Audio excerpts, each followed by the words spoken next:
Welcome to Wise Guys. These guys know sports. Here live on the Worldwide Sports Network.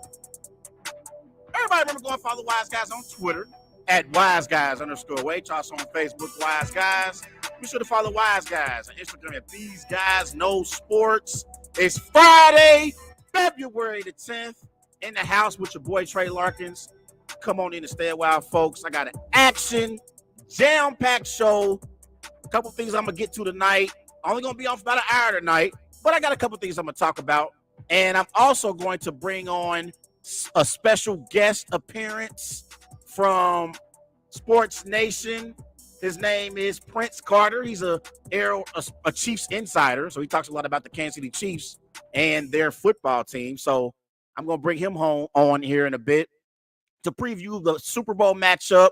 Super Bowl 57 in Arizona. It's the Kansas City Chiefs. It's the Philadelphia Eagles. It's Patrick Mahomes. It's Jalen Hurts.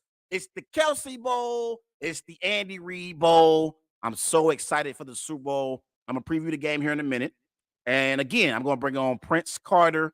He is a Chiefs insider, and he is a co-host of the Kingdom Keys podcast discussing everything Kansas City Chiefs. So I'm going to bring him on here in a bit and talk about the Super Bowl. So it's a lot going on right now in sports. You know, we have the NBA trading deadline that just passed.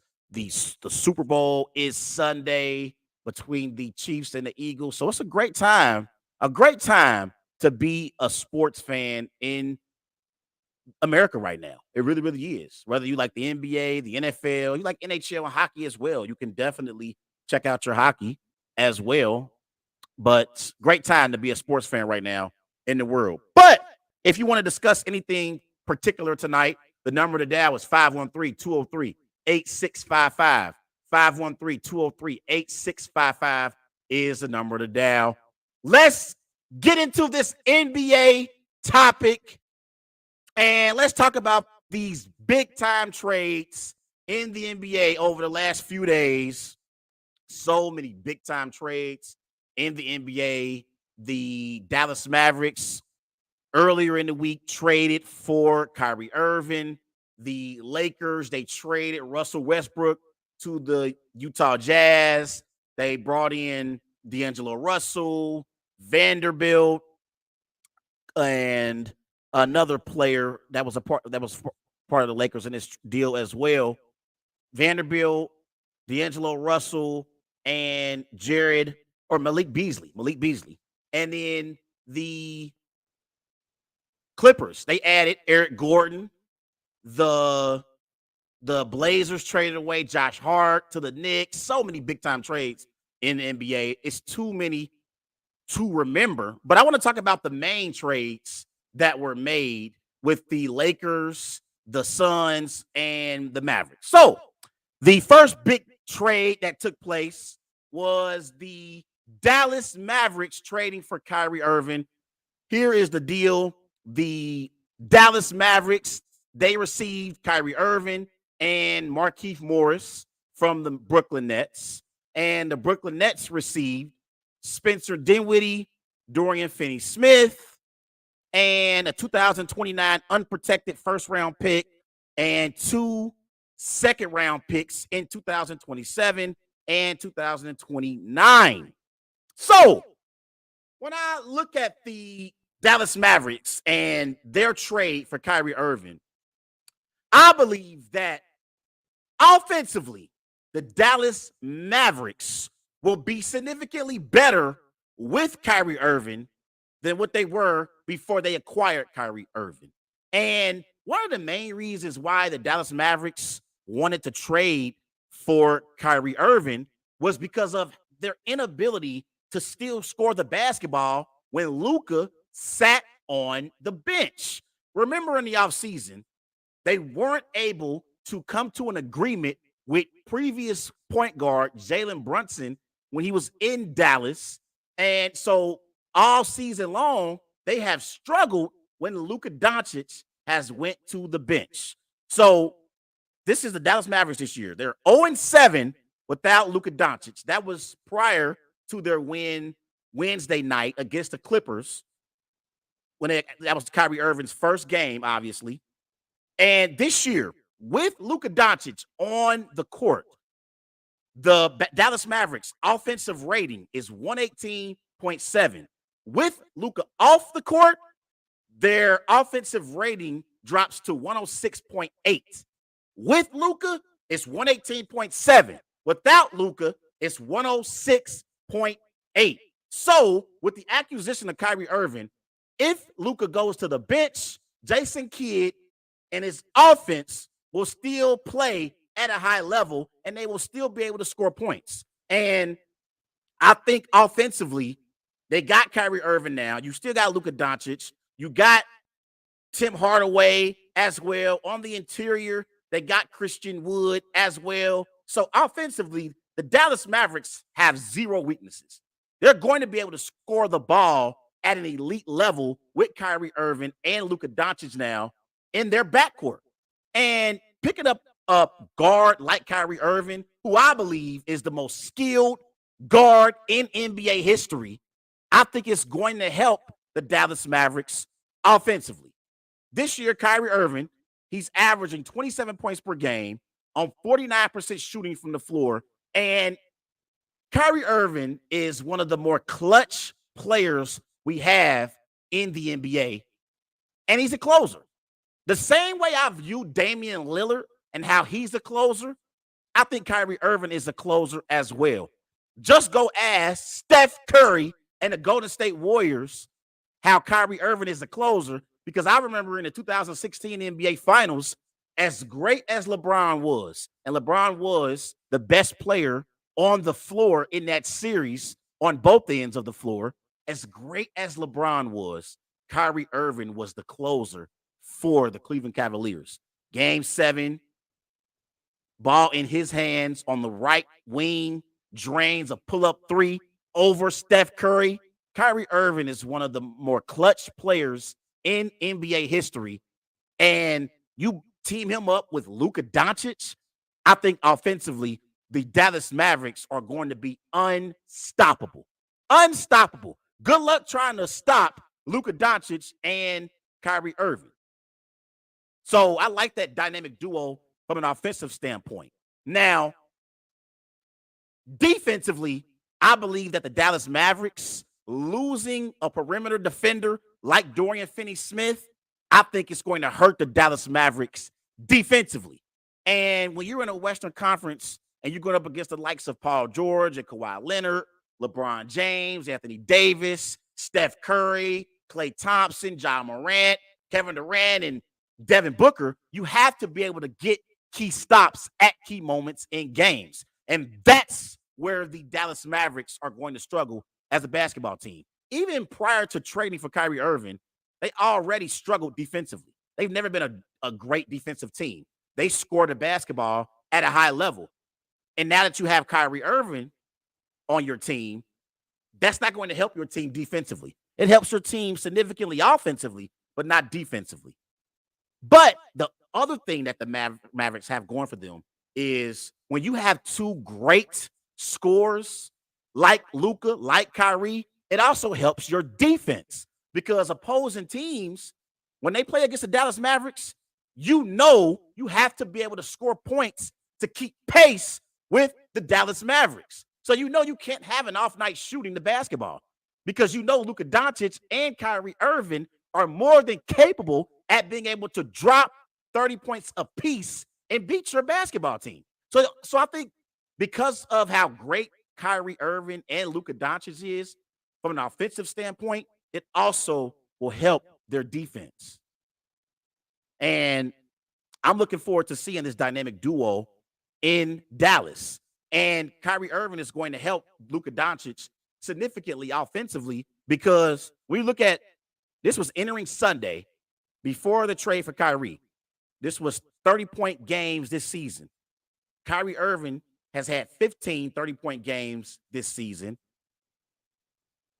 Teammates of Luka Doncic had 6. So before they traded for Kyrie, players not named Luka on the Dallas Mavericks only had 6 games where they scored 30 points. Kyrie Irving has 15 30-point games this season. So Kyrie Irving is going to instantly be offense for the Dallas Mavericks. And again, I believe that the Dallas Mavericks are a better team today with Kyrie Irving compared to what they were over the weekend without him. I think they're a better team, even though, again, defensively, they're going to definitely take a step back. But I love the fact that they have Jason Kidd in place to coach this basketball team. Jason Kidd is one of the greatest point guards in NBA history. And we know how great of a coach Jason Kidd is because he knows his basketball. He's forgotten more basketball than I know. And I think the dynamic with Luka and Kyrie is going to be just fine. One thing I will say, though, it's going to be an adjustment for Luka and Kyrie because they're now playing with a ball-dominant player. So I think it's going to be an easier an adjustment for Kyrie playing off ball compared to what it's going to be for Luka. Because Kyrie Irving played off ball in Cleveland alongside LeBron James. We know LeBron James is a very ball-dominant player. And Kyrie Irving was able to thrive in Cleveland alongside LeBron James. So I think he was not going to have much trouble being able to coexist alongside Luka. Because make no mistake about it, as great as Kyrie Irving is, this is Luka Doncic's basketball team. This is his team. But I'm interested to see how Luka adjusts to playing off ball when Kyrie Irving has the ball in his hands. So that's going to be a major adjustment for Luka Doncic because Luka is used to having the ball in his hands 100% of the time. And now he's going to have to share the basketball with Kyrie Irving. But one thing about this Dallas Mavericks basketball team is I'm excited to see them in the postseason this year because in the playoffs, the game slows down and you need superstars to take over to win basketball games in the playoffs. So you're going to need players who can create off the dribble. And Kyrie Irving and Luka Doncic are two of the better players in the NBA who can create off the dribble. Like, you're going to need that. You got to have somebody who can break the defense down and get a bucket at key moments in games. But I think this trade for the Dallas Mavericks is going to definitely help them, and they're a better basketball team. Now, let's transition to the Phoenix Suns. A couple nights ago, I think this was Wednesday night, everyone on West Coast and everyone woke up to the breaking news, and that's the Phoenix Suns trading for Kevin Durant. Like, crazy, unreal. So the Kevin Durant trade details is the Phoenix Suns, they receive KD and TJ Warren. The Brooklyn Nets, they receive Mikal Bridges, Cam Johnson, Jay Crowder, who was dealt to the Milwaukee Bucks shortly after this trade. And the Nets received 4 first-round picks in 2023, 2025, 2027, and 2029. So my initial thoughts about this trade, I want to start off with the Brooklyn Nets first. How in the hell do the Brooklyn Nets trade for Kevin Durant and not get back Devin Booker or DeAndre Ayton? Can someone tell me how the hell the Phoenix Suns were able to keep Devin Booker, DeAndre Ayton on their team and team up Kevin Durant with Chris Paul in Phoenix? How do they keep Ayton and Booker? Like, if I'm the Phoenix Suns, there's no way in hell I'm giving up Devin Booker because Devin Booker is younger than Kevin Durant is, and he's going to be playing at a higher level longer than KD is going to be playing at. KD has a good 5 years left playing at a high level. Devin Booker has maybe 15. So, like, I'm not giving up Devin Booker if I'm the Phoenix Suns, but if I'm the Brooklyn Nets, I damn sure got to get back DeAndre Ayton. If I'm the general manager for the Brooklyn Nets, Sean Marks, I'm telling the Phoenix Suns there's no deal unless I get DeAndre Ayton back. I believe that the Phoenix Suns literally robbed the Brooklyn Nets, like a thief in the middle of the night, being able to acquire Kevin Durant and not have to give up Devin Booker or DeAndre Ayton.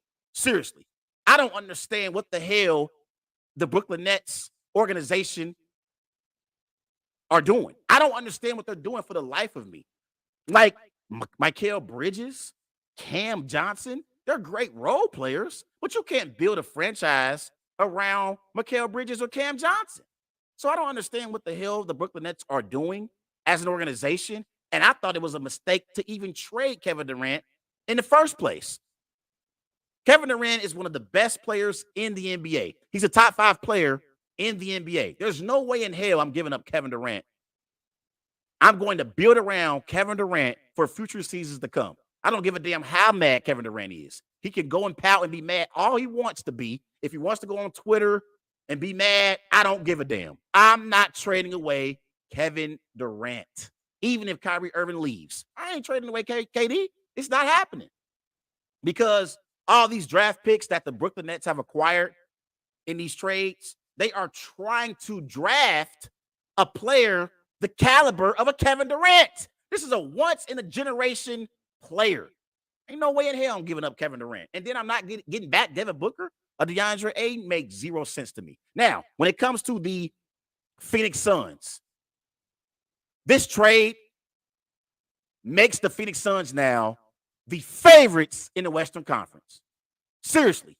Chris Paul, Devin Booker, Kevin Durant, and DeAndre Ayton. I believe now this Phoenix Suns basketball team, also being coached by Monty Williams, I believe they are the favorites in the Western Conference. Yes, I believe with KD, with Chris Paul, a point guard god, and you got Devin Booker, who's a tremendous scorer, one of the best young NBA players that we have in the NBA, already has a finals appearance on his resume. You team him up with the Kevin Durant. I believe now that the Phoenix Suns are the favorites in the Western Conference. Now, I do believe that they're going to have to improve on their depth because they did give up Mikal Bridges. They did give up Cam Johnson. And I love Bridges and Cam Johnson. Bridges is a 3D type of player. He can score the basketball, can play some good defense as well. Cam Johnson can shoot perimeter shots, can defend as well.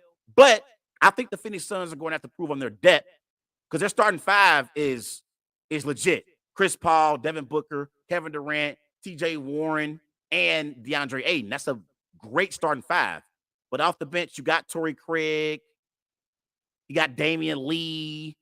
Okay, you still got Cameron Payne. So they're going to have to improve on their depth. But their starting 5 is arguably the best starting 5 in the NBA. And you add one of the greatest scorers in NBA history in Kevin Durant, it's only going to make your team better. And you look at what the Suns been able to do this year overall as a basketball team. They averaged 113 points per game. That's ranked 21st in the NBA. That will improve with Kevin Durant. They averaged 44 rebounds per game. That's ranked 11th in the NBA. With a player like Kevin Durant, with his size, that will improve as well. As a team, they're shooting 46% from the field. That's ranked 22nd in the NBA. That will improve with KD. And they're shooting 38% from three-point range, which is ranked 5th in the NBA. That's going to improve with Kevin Durant on your basketball team. Kevin Durant this year, he's shooting 56% from the floor. 56%. That is a career high. So everywhere you look, statistically, on the floor, offensively, the Phoenix Suns improved adding Kevin Durant on their basketball team. You look at Kevin Durant for his career, he averaged 27 points per game with Oklahoma City. That's ranked 1st in team history. He goes to the Warriors. He averages 26 points per game. That's the 2nd in team history. And then with the Brooklyn Nets, he averaged 29 points per game. That's the 1st in team history. Kevin Durant is one of the greatest scorers in NBA history. And the Phoenix Suns just got them a superstar that's going to help Chris Paul possibly get back to an NBA Finals and win his first championship. I thought 2 years ago when Giannis and the Bucks beat the Phoenix Suns, I thought that was going to be Chris Paul's last opportunity to win an NBA championship. And now the Phoenix Suns trading for Kevin Durant, Chris Paul's chances at being able to win his first NBA championship, something he definitely deserves, has improved. And the Phoenix Suns title odds is now second in the NBA, only behind the Boston Celtics. The Celtics are a plus 350 to win the NBA title, and the Phoenix Suns now are plus 500. So this trade was a home run by the Phoenix Suns. Now, I want to talk about, before I go to my next segment, the failure in Brooklyn. At one point, there was a trio in Brooklyn: Kyrie Irving, James Harden, and Kevin Durant. I believe that that trio is the worst trio in NBA history, and they definitely underachieved. I mean, when they teamed up Kyrie Irving, Kevin Durant, and James Harden, to me, from an offensive standpoint, those are three of the greatest scorers in NBA history. And I was thinking, how the hell are you going to stop the Brooklyn Nets? It's impossible. You're not going to be able to stop the Brooklyn Nets. And the big three in Brooklyn, they played 16 games together. They went 13-3. That includes the playoffs. They won that one playoff series against the Boston Celtics. That's it. It is a major disappointment when it comes to this trio when they signed up to play together in Brooklyn. Major disappointment. And when it comes to Kyrie Irving, I love Kyrie Irving. Again, when Kyrie Irving plays, he's one of the best players in the NBA. But the problem for Kyrie Irving is whether or not he's going to show up. That's the only question we have about Kyrie Irving as a basketball player, if he's going to show up. And we know best ability is availability. But I mean, the trio between Harden, Irving, and Durant, it was a failure in Brooklyn. And Kendrick Perkins, he said it best. He tweeted, looking back, KD, Harden, and Kyrie is the biggest letdown in NBA history. It will be a ESPN 30 for 30 short. I agree 100%. But honestly, I give James Harden credit because he departed Brooklyn for Phoenix. I'm sorry, departed Brooklyn for Philadelphia and teamed up with Joel Embiid in Philadelphia, and the Sixers are contenders in the Eastern Conference. But KD and Kyrie are the real disappointments in Brooklyn. This was KD and Kyrie as teammates over 4 seasons with the Brooklyn Nets, including the playoffs. They played in 87 games together. They went 53-34. They had 2 playoff appearances. They won 1 playoff series and 2 playoff appearances. They were 6-7 in the playoffs. And last year, they got swept by Jaylen Brown and Jason Tatum. It was a complete failure in Brooklyn with this Kevin Durant and Kyrie Irving experiment. It's no other way to slice it.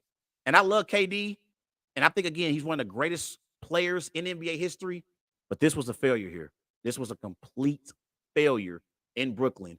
And the Brooklyn Nets, they wanted to clean house. They've cleaned house, and now moving forward, they're going to be a laughingstock of the NBA. They will be the laughingstock of the NBA because the New York Knicks are better than the Brooklyn Nets are. And they are the team in the state of New York. Now, the other trade that went down, it was the Lakers. The Lakers, they traded Russell Westbrook to Utah, and they got back D'Angelo Russell, Malik Beasley, and Jared Vanderbilt. The Jazz, they got Russell Westbrook in a deal, Damian Jones, Toscano Anderson, and the Minnesota Timberwolves. They traded for Mike Conley and Alexander Walker. So when it comes to the Los Angeles Lakers, I believe adding D'Angelo Russell, Malik Beasley, and Jared Vanderbilt, I believe it makes the Lakers better, but not significantly better. And I think that the Lakers now are playoff contenders, but not championship contenders.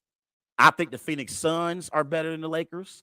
I believe that the Denver Nuggets are better than the Lakers. I believe the Los Angeles Clippers adding a player the caliber of an Eric Gordon who's going to be come off their bench, I think they're better than the Lakers as well. I think bringing in D'Angelo Russell and Beasley is going to help the Lakers from a shooting standpoint. And I think it's going to be more spacing on the floor now compared to what it was with Russell Westbrook and LeBron James on the court together. But I don't think that trade makes the Lakers the favorites in the Western Conference. And for the Lakers, they compete for championships, not Western Conference Finals appearances, not making the playoffs. The Lakers compete for NBA championships. They got the most championships in NBA history alongside the Boston Celtics. So them trading for D'Angelo Russell doesn't make them a championship contender, but they are a playoff contender. And I do believe that they could win a first-round playoff series. If they play against the Sacramento Kings, I would take LeBron James and Anthony Davis and D'Angelo Russell to upset the Sacramento Kings. And I love the job that Mike Brown is doing with the Sacramento Kings this year. I really, really do. De'Aaron Fox is playing some good basketball. Sabonis is playing some good basketball. And the Sacramento Kings are probably the most surprising team in the NBA this year. But I like the Lakers would probably beat the Kings in the first round playoff series. If they go up against the Memphis Grizzlies and Ja Morant, I think it'll go 7 games. But I'm not sure the Lakers would beat the Memphis Grizzlies. Maybe, maybe not. Memphis been struggling lately. But if they played the Nuggets or the Clippers or the Suns in a first round playoff series, I don't believe the Lakers would be able to beat those teams. I don't. But they're better. They're better, but not great. They picked up Mo Bamba from the Magic as well, traded away Thomas Bryant to the Nuggets. But the Lakers compete for championships, not just making the playoffs. Everybody go and follow Wise Guys on Twitter at WiseGuys_H. Also on Facebook, Wise Guys. Be sure to follow Wise Guys at Instagram at These Guys Know Sports. Coming out the break, I'm going to preview Super Bowl 57 between the Kansas City Chiefs and the Philadelphia Eagles. I'll be right back.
Welcome back to Wise Guys. These Guys Know Sports.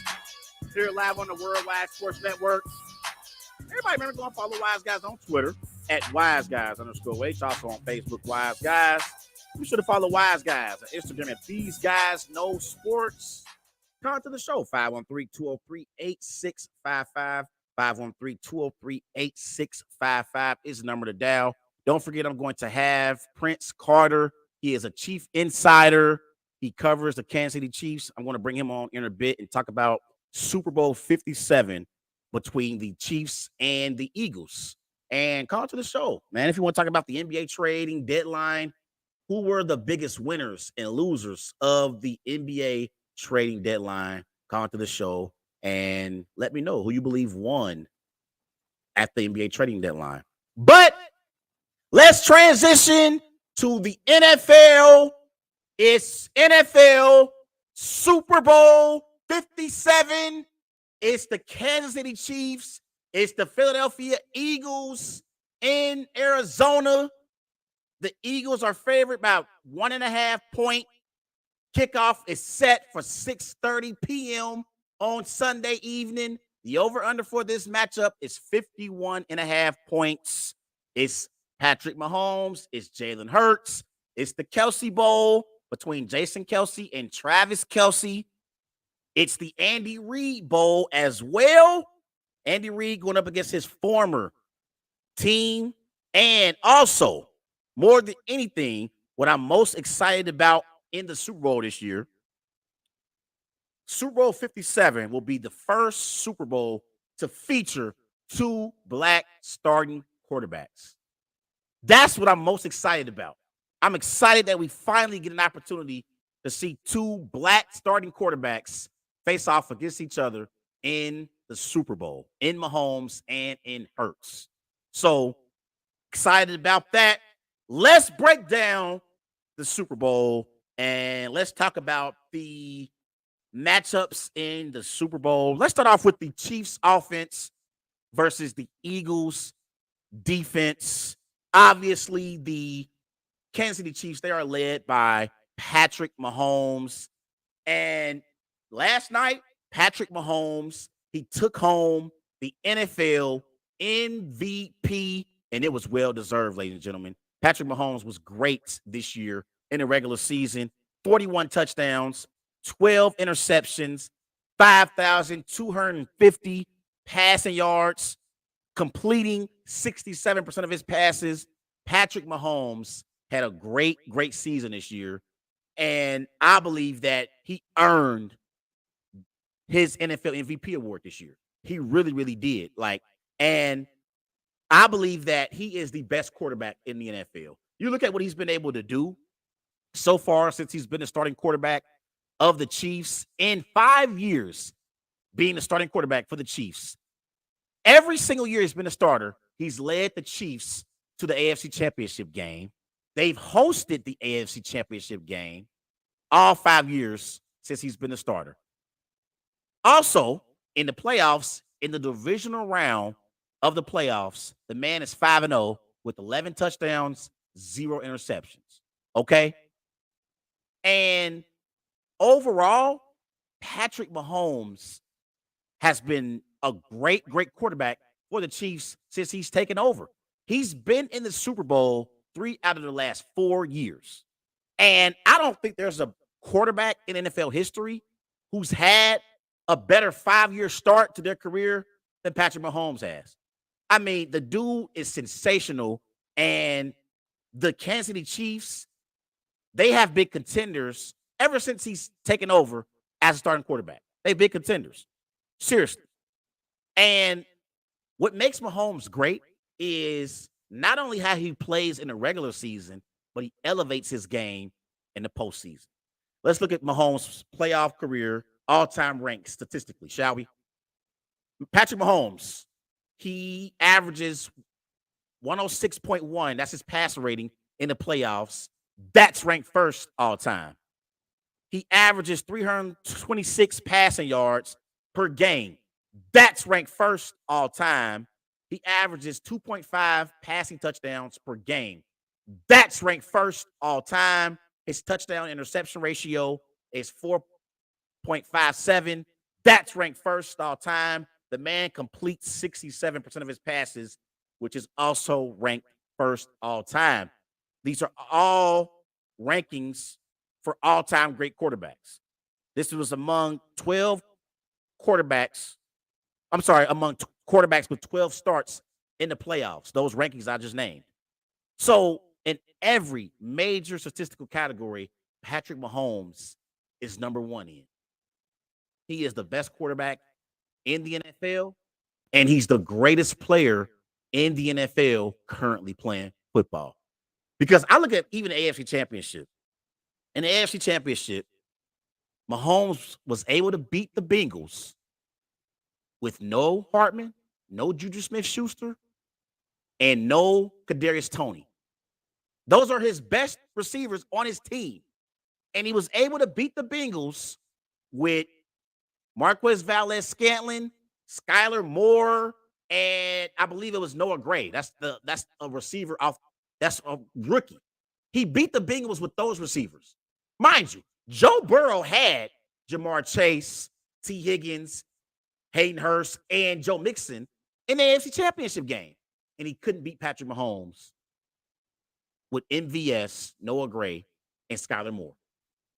Patrick Mahomes is the best player in the NFL, ladies and gentlemen. It's no longer a conversation. I used to argue it was Aaron Rodgers because Aaron Rodgers won the MVP 2 out of the last 3 years, but that's no longer a debate.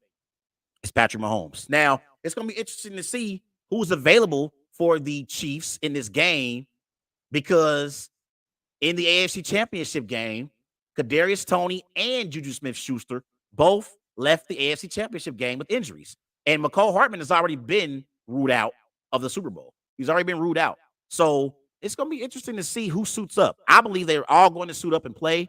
But when it comes to the Kansas City Chiefs offensively, the best player on this Chiefs offense, not named Patrick Mahomes, is Travis Kelce.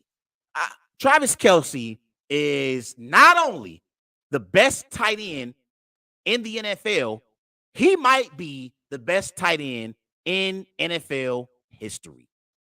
That's how great Travis Kelce is as a player.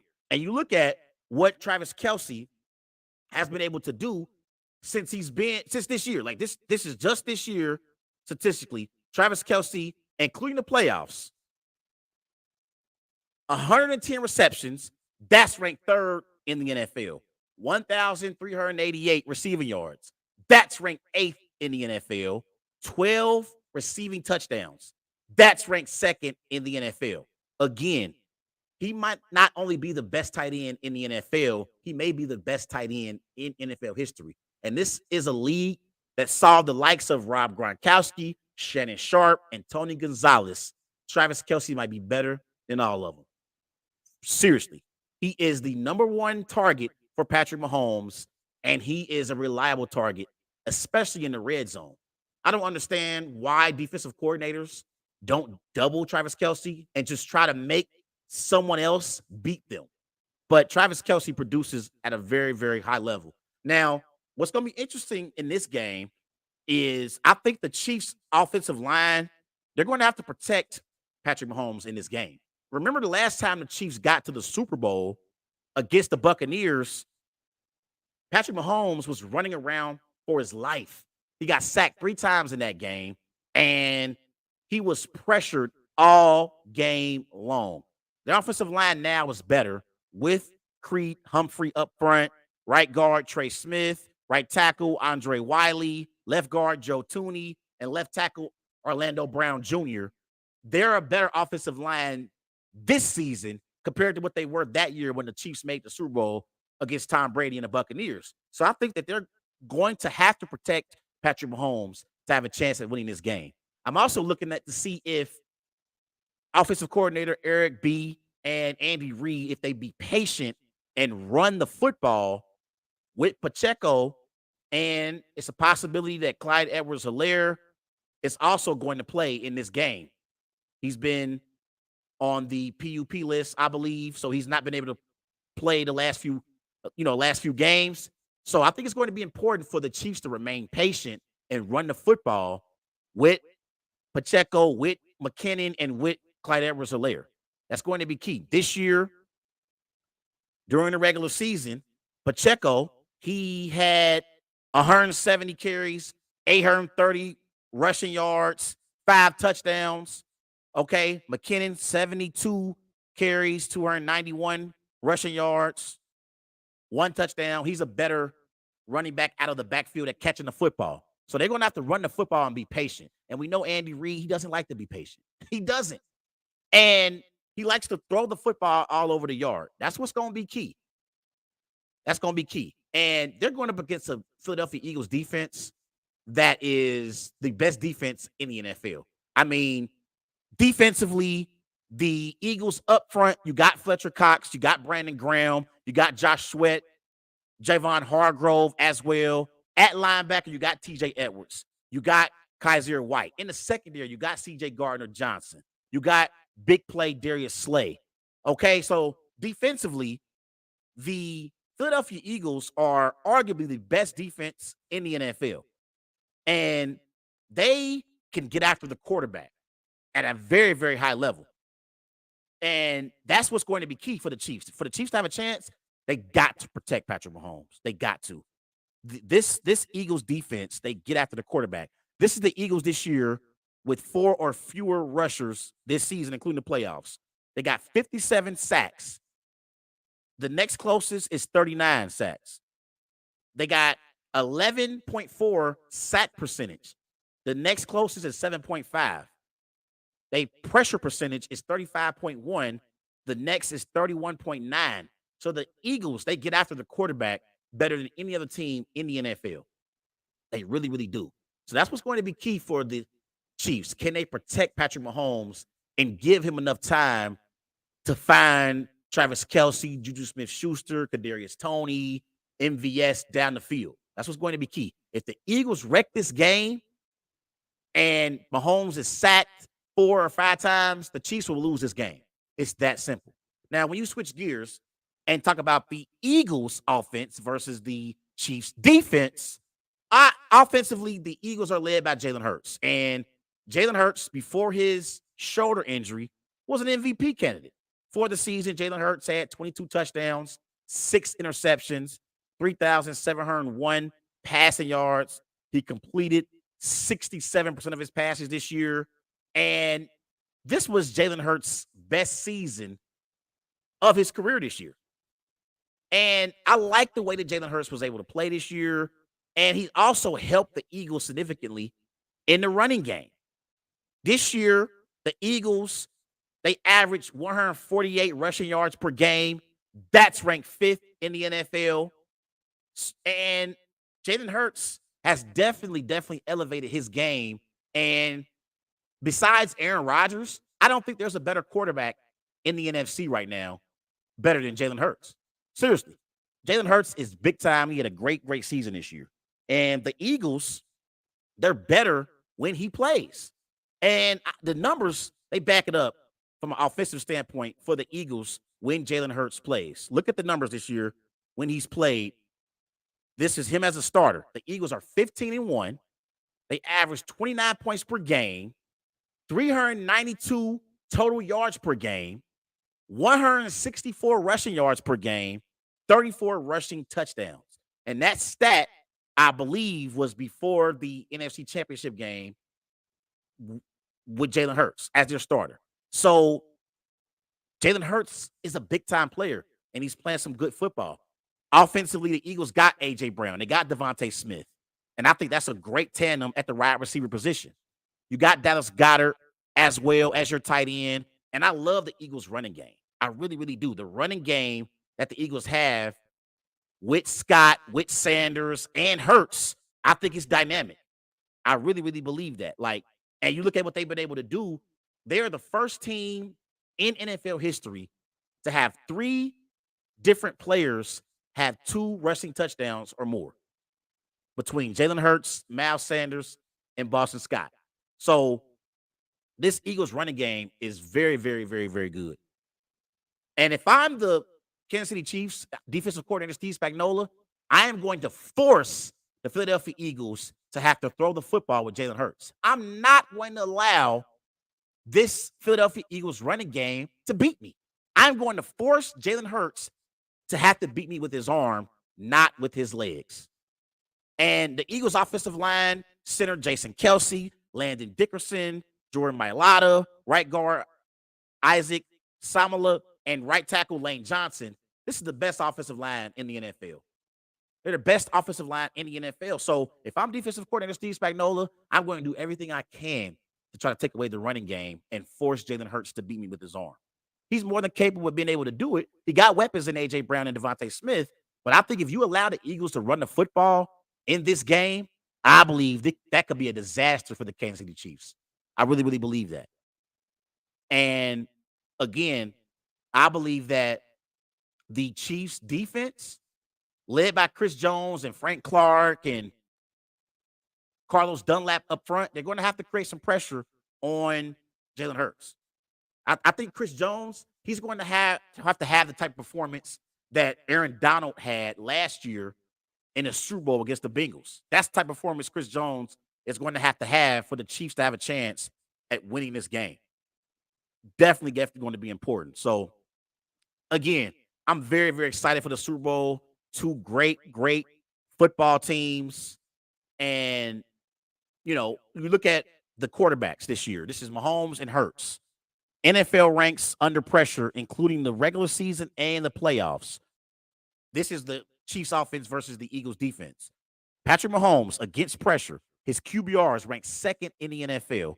His sack percentage is ranked first, and he's second in yards per dropback. The Eagles defense is ranked first as far as QBR against opposing quarterbacks, ranked first as far as sack percentage against opposing quarterbacks, and ranked second in yards per dropback against opposing quarterbacks. So that's what's going to be key as well. And honestly, the Eagles defense, they haven't faced a quarterback the caliber of a Patrick Mahomes all season long. I mean, I look at the quarterbacks they faced this year: Jared Goff, Kirk Cousins, Carson Wentz. Trevor Lawrence is good, but not great. Kyler Murray is good, but not great. Cooper Rush, Kenny Pickett, Davis Mills, Taylor Heineke. Matt Ryan is good, but no longer great. And he actually had a down year last year. Aaron Rodgers is great, but he had a bad year last year. Ryan Tannehill, Daniel Jones, Justin Fields, Dak Prescott. I mean, they haven't faced the caliber of quarterback like Patrick Mahomes. So that's what's going to be interesting in this game. The Eagles defense versus that Chiefs offense. That's going to be interesting. The Eagles defensively, they are great, led by defensive coordinator John Gannon. But they ain't faced a quarterback like Patrick Mahomes yet. So that's what's going to be interesting in that game. But with all that being said, man, it's going to be a great matchup between two great teams. But with all that being said, I'm rolling with the Philadelphia Eagles, ladies and gentlemen, to beat the Kansas City Chiefs in Arizona. I'm going Eagles 27, Chiefs 21, and the Super Bowl MVP is going to be A.J. Brown. I had to play my Meek Mill, that dreams and nightmares. I got the Eagles beating the Chiefs. I think it's going to be a great game between two great teams, but I got the Eagles beating the Chiefs. Everybody go follow Wise Guys on Twitter at WiseGuys_H. Also on Facebook, Wise Guys.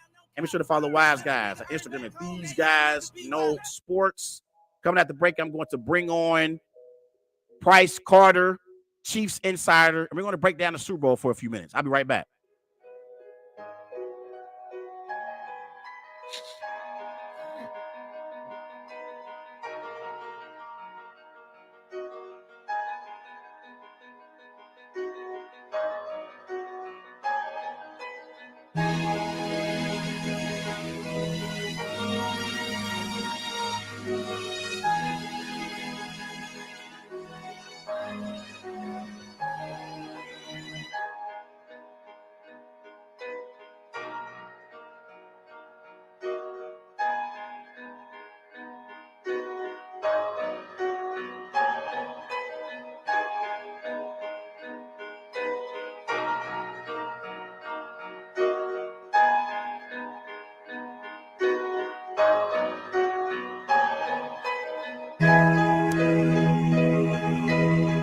And welcome back to Wise Guys. These Guys Know Sports.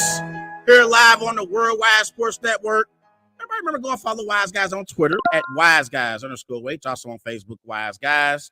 And be sure to follow Wise Guys on Instagram at These Guys Know Sports. He's a contributor for the Arrowhead Pride podcast, and he writes about everything Kansas City Chiefs related. Been writing for the last 3 years. Can find his work at arrowheadpride.com. He is Price Carter. What's up, Price? Hey, man. How's it going? Thanks for having me on. Pretty good, man. I appreciate you coming on this afternoon. And let's get right to it, Price. This is the Super Bowl 57 matchup between the Kansas City Chiefs and the Philadelphia Eagles. It's Patrick Mahomes versus Jalen Hurts. let's start off with the Chiefs and Patrick Mahomes. Obviously, last night he was named the NFL MVP. The man had 41 touchdowns, 12 interceptions. He completed like 67% of his passes this year, over 5,000 passing yards. So going into the Super Bowl, just now winning his second NFL MVP trophy, what do you think it would mean for Patrick Mahomes to add another Super Bowl championship on his resume? Yeah, I think this season has been about a lot for Patrick Mahomes and the Kansas City Chiefs. To me, a big point that I've hit home along all year is that the Chiefs had to answer one last question here about Patrick Mahomes, and that is, can he elevate lesser talent? When he came into the league with Kareem Hunt, Travis Kelce, Tyreek Hill, Sammy Watkins, had the best offensive system in the NFL. Yeah. Of course he was going to be the MVP if he was competent. And as time has gone on, those weapons have went away and they traded away Tyreek Hill. And this year he went out and won MVP. Long term, I think that's about as good of an outcome that they could have had for the Chiefs. They know what Patrick Mahomes is and that he can elevate lesser talent.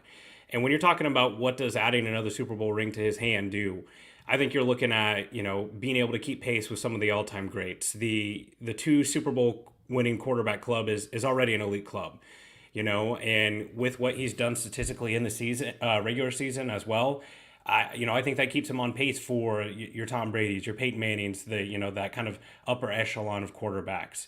Additionally, I think that this one means even more to them because 2019, you're talking about the rookie quarterback contract there. He was surrounded by weapons. They were all in at that time. This is the season that a lot of people picked the Bills to win the Super Bowl. This was their all in year. And this is kind of the Chiefs stealing someone else's Super Bowl. This happens a lot. You see it. In 2019, when the Chiefs won, it was the Ravens. That was Lamar Jackson's unanimous MVP year. A lot of people saw the Ravens as the favorite, and the Chiefs snuck in there and stole it away from them. And this is another opportunity for them to do that. And most of all, when you get this close, it's really hard to get here. We've seen injuries and all these other storylines crop up that have made it difficult for the Chiefs to get here. You want to finish. So to get another ring on his hand, to, be the first MVP and Super Bowl champion since 1999, I think Kurt Warner was the last person to do it. That's something really special. So, and I know that they want to get another one for Andy Reid too. Yeah, and it's crazy, Price, because I think Mahomes is motivated because coming into the season, the Bengals won the AFC last year. They beat Patrick Mahomes twice last season.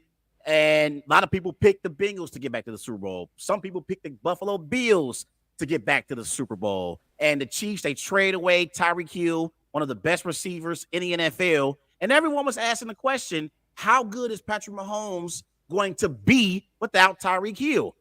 And I think this year he has answered all those questions and then some, Price. And now he has his team in a position to win another Super Bowl. And honestly, when I look at the Chiefs roster, Price, for me, this is just me, I think you can make an argument that the Bengals and the Eagles and maybe even the 49ers have a better roster from top to bottom, but the Chiefs got Patrick Mahomes. And that's the reason why they got a chance to win the Super Bowl. So that you say what? Well, I say, when you're talking about the point that you're making about the other rosters, I definitely think that that's true. The Chiefs are just in a different era right now than some of these other rosters are.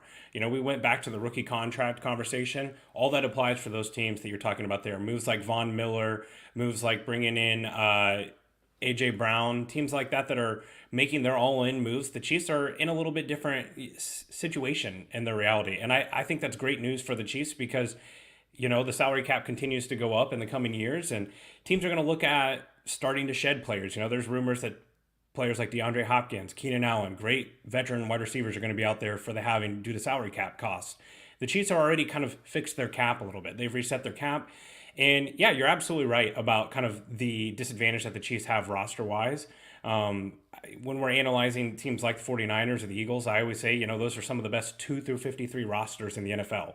But I can't tell you how many times growing up as a millennial as myself, I sat down and watched a team face Tom Brady or Peyton Manning and sat there and was like, okay, this is the better team. These are the better players. They're going to do it. They're going to beat them. And then at the end of the game, you go, well, shoot, they've got that guy and they've got that quarterback that makes that play. And, you know, a lot of this goes to Brett Veach, the general manager, and Andy Reid as well.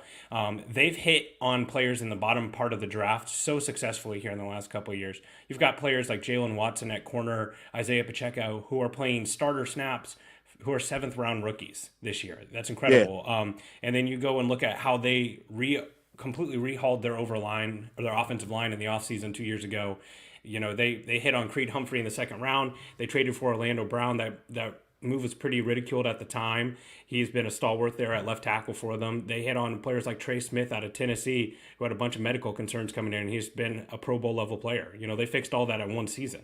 Yeah. So this story is as much about a roster construction and how they did it. Because if you go back and look at the guys who won the Super Bowl in 2019 to today, there's not a lot of those guys left. Yes, your Mahomes, your Kelce, your Chris Jones, the superstars are still there, but they've been able to really kind of redo this whole roster in about 2 years. So I love this situation for Kansas City because they're here now, and I feel like they've got just as good of a chance or a better chance in the coming years as well to return here.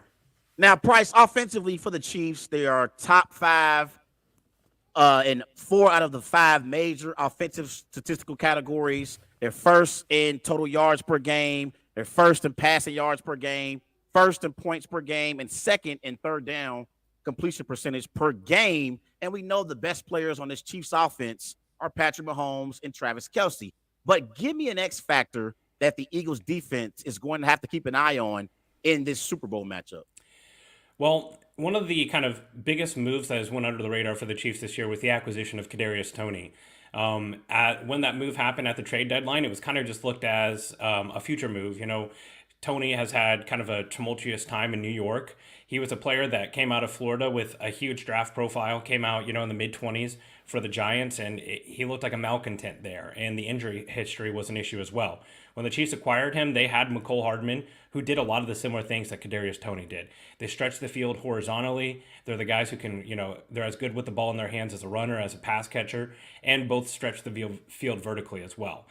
However, the Chiefs have only had McCole Hardman and Kadarius Toney on the field together for about 30, 40 snaps, as McCole Hardman went down with an injury against the Titans right after they acquired Kadarius Toney.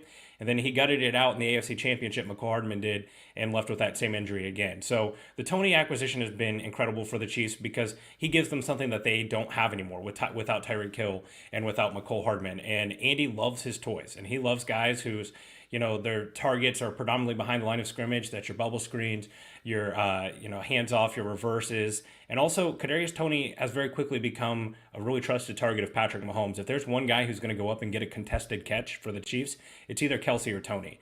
And, you know, some of the issues that came with Kadarius Toney from the Giants still linger. He did leave the AFC Championship game injured. He has had a hamstring injury this season. But when Kadarius Toney is on the field, his target share is incredible. The Chiefs look for him and look for him often when it comes to getting him the ball. If he is on the field for this whole game, I feel that that's a tremendous opportunity for the Chiefs, especially in the red zone, because he gives them something that they don't have. Juju Smith-Schuster, Marquez Valdes-Scantling, Sky Moore, you know, Travis Kelce, those guys, their roles are defined, but Toney is the true wild card. So I feel like if we're sitting here on Monday talking about a Chiefs win, we're probably talking at least Kadarius Toney, at least one touchdown, and him being able to stretch the defenses horizontally. The Chiefs, you know, I heard you talking about the pass rush of the Eagles. The Chiefs have faced some really great pass rushes this season. One of their best games of the season was a win over the 49ers where they were dominant. And there's this narrative going around that the 49ers didn't have their players for that game. They had pretty much everyone there. Nick Bosa was there. Fred Warner was in that game.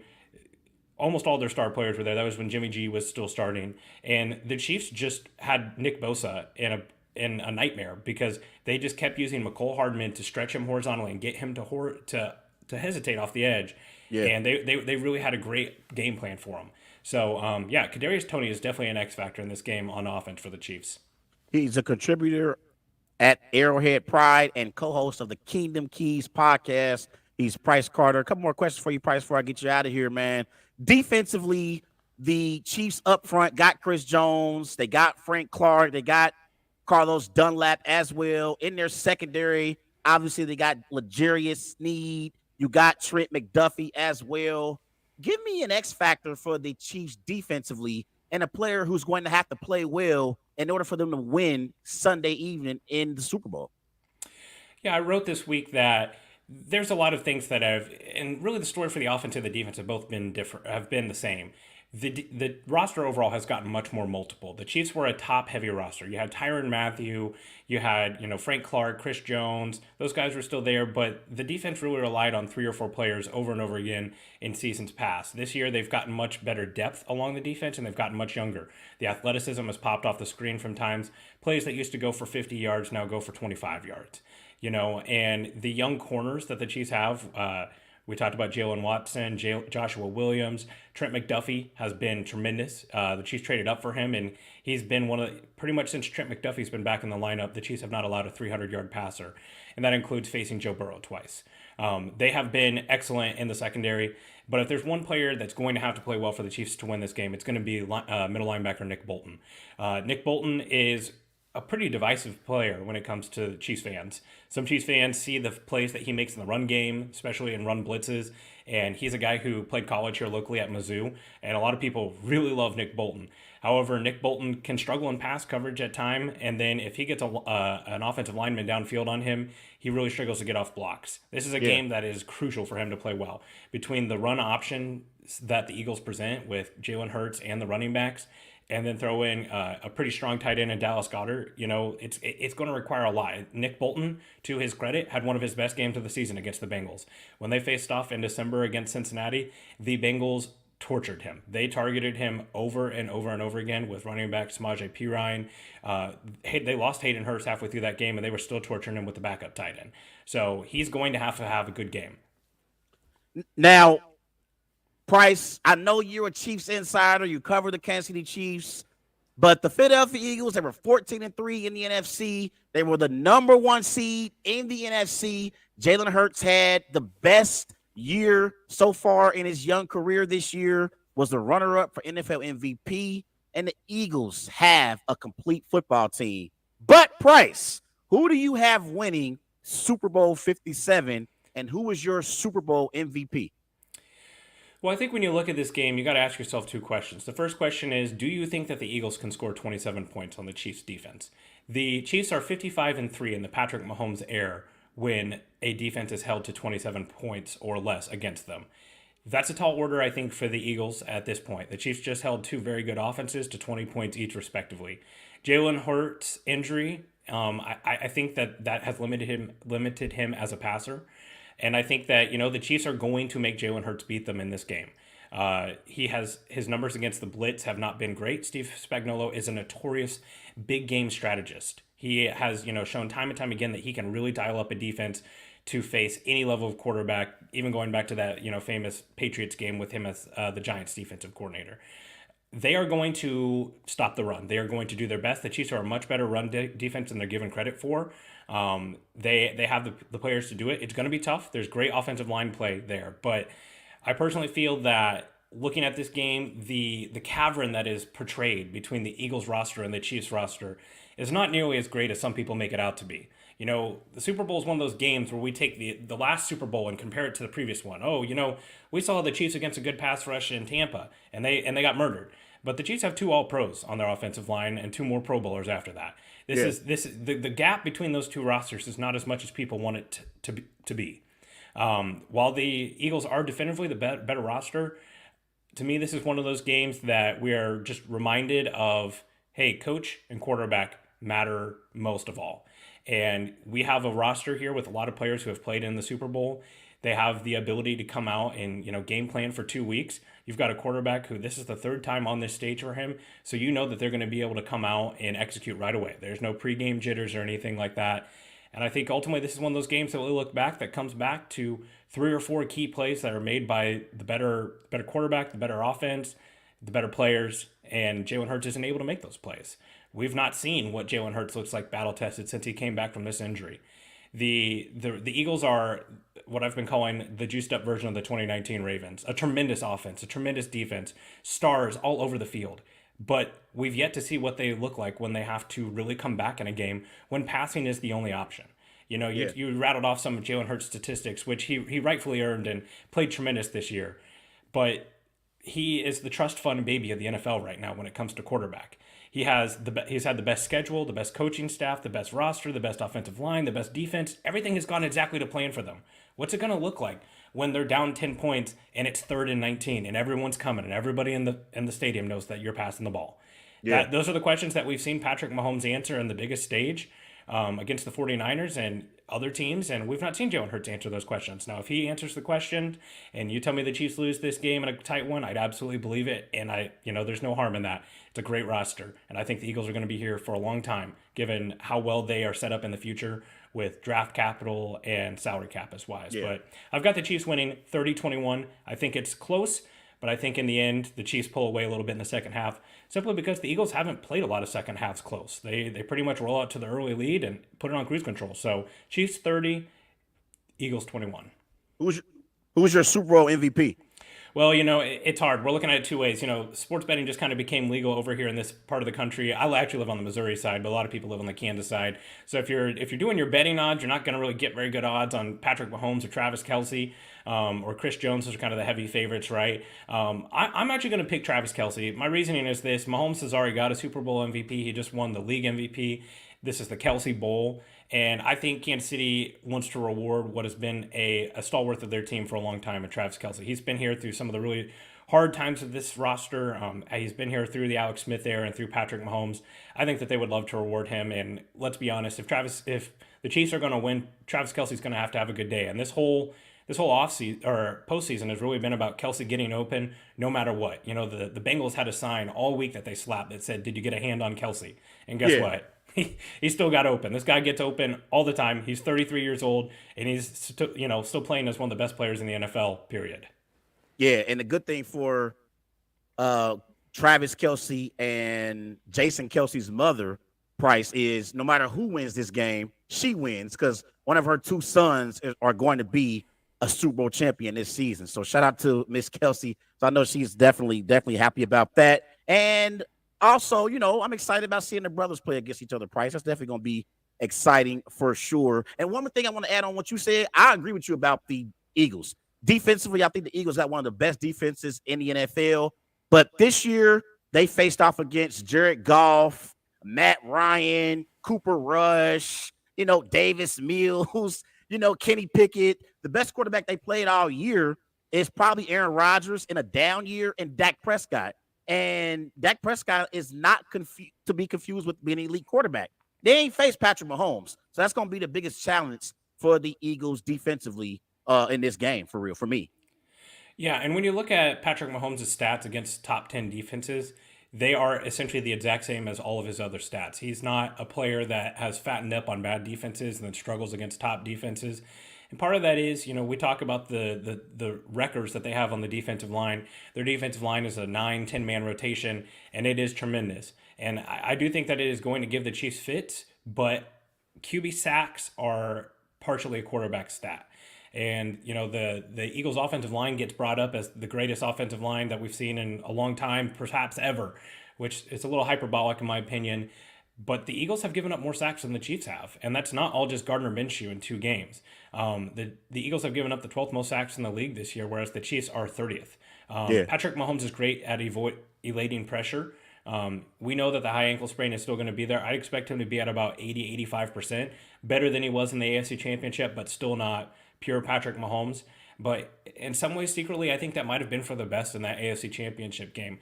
Going back to last year against the Bengals when they lost, the Bengals were doing this thing where they were basically rushing 3 and then dropping the rest of their men into coverage and just daring the Chiefs to run the ball, and they couldn't do it. They didn't want to do it, and Mahomes didn't want to do it. And Mahomes was holding on to the ball way too long and trying to make things happen when he either should have taken the dump off or ran the ball himself or, put the ball in the hands of running back. The Chiefs are tremendous when they get the ball off quickly, and actually one of Patrick Mahomes' quickest games to throw in his career was against the Eagles, where in 2021, where he threw the ball in about 2.3 seconds was the average, one of the quickest times in his career. So if the Chiefs are getting rid of the ball here, he's hitting his back foot, finding Kelce, finding Tony, Juju, MVS. I think that spells good things for the Chiefs. Their defense just needs to, hold up their end of the bargain. He's a contributor at the Arrowhead Pride and a co-host of the Kingdom Keys podcast. He is Price Carter. Price, he has the Chiefs beating the Eagles 30-21 and Travis Kelce taking home Super Bowl MVP. Price, I appreciate you coming on tonight. Let everyone know where they can find you on social media. Yeah, man, you can find me at Arrowhead Price on Twitter. A little play on words there, writing for Arrowhead Pride. Arrowhead Pride, you can find us online at Twitter as well, at Arrowhead Pride. And you can find us at our website, arrowheadpride.com. Price, I appreciate you joining Wise Guys tonight.